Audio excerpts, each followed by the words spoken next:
Hi friends, ఈరోజు నాగుల పంచమి కదా. మేము గుడికి వెళ్ళడానికి చాలా లేట్ అయిపోయింది. పాము మా అందరికీ దర్శనం ఇవ్వడానికి వచ్చింది మా ఇంటి ముందటికి. మా కార్ వీధిలో ఒక పాము వచ్చింది. ఆ నాగు పాము ఏం పామో తెలీదు, చిన్న పాము పెద్ద పాము తెలీదు. కొద్దిసేపు అవ్వినాక కపిలంకులు దాన్ని చంపేద్దామన్నారు. అందరూ వద్దు వద్దు, ఈరోజు నాగుల పంచమి కదా, చంపకూడదు అని అన్నారు అందరూ. చంపడం చాలా ఈజీ, బతికించడం కష్టం అని మా నాన్న అన్నారు. పాముని బయటికి రప్పేయడానికి నీళ్లు పోసారు, పాలు పోసారు, అయినా రాలేదు. మా నాన్న డెటాల్ స్మెల్కి వస్తుందని డెటాల్ స్ప్రే చేశారు, అయినా రాలేదు. కొద్దిసేపు వర్షం పడినాక మా నాన్న వచ్చి వీల్ కవర్ ఓపెన్ చేసేసరికి పాము ఆ వీల్లో మొత్తం చుట్టుకొని మంచిగా హాయిగా నిద్రపోతుంది. అప్పుడు కపిలంకుల్ వచ్చి కట్టెతోని కదిలించారు. అప్పుడు పాము అన్నది బయటకు వచ్చింది. పాము చిన్నగా లేదు, పెద్దగా లేదు, మీడియం సైజులో ఉంది. ముందుకు వెళ్తూ వెనకాలకి తిరిగి మమ్మల్ని చూస్తుంది.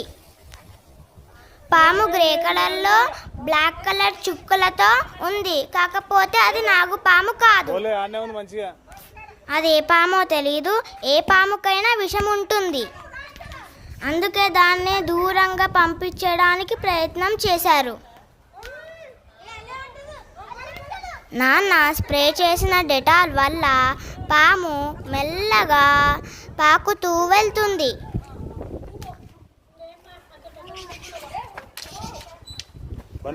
పాము వెళ్తూ ఎలకలు తవ్విన రంధ్రంలోకి దూరింది.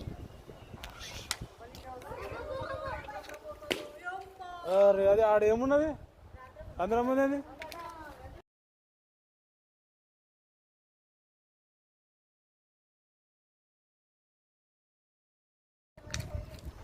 పామును బయటికి రప్పేయడానికి రంధ్రం లోపటికి నీళ్లు పంపించారు.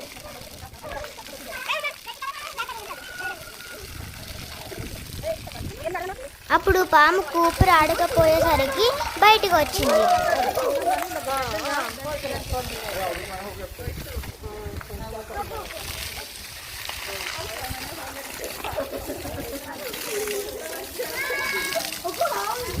అంకుల్ వాళ్ళు పైపుతో నీళ్లు పడుతున్నప్పుడు పాము నెమ్మదిగా ముందుకెళ్ళిపోయింది.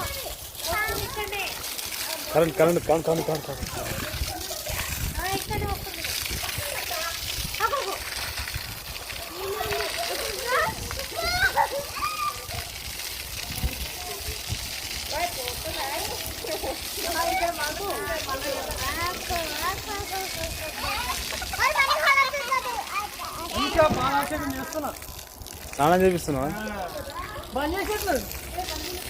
మేము బాయ్ చెప్పాము. పాము సురక్షితంగా పొదల్లోకి వెళ్ళిపోయింది.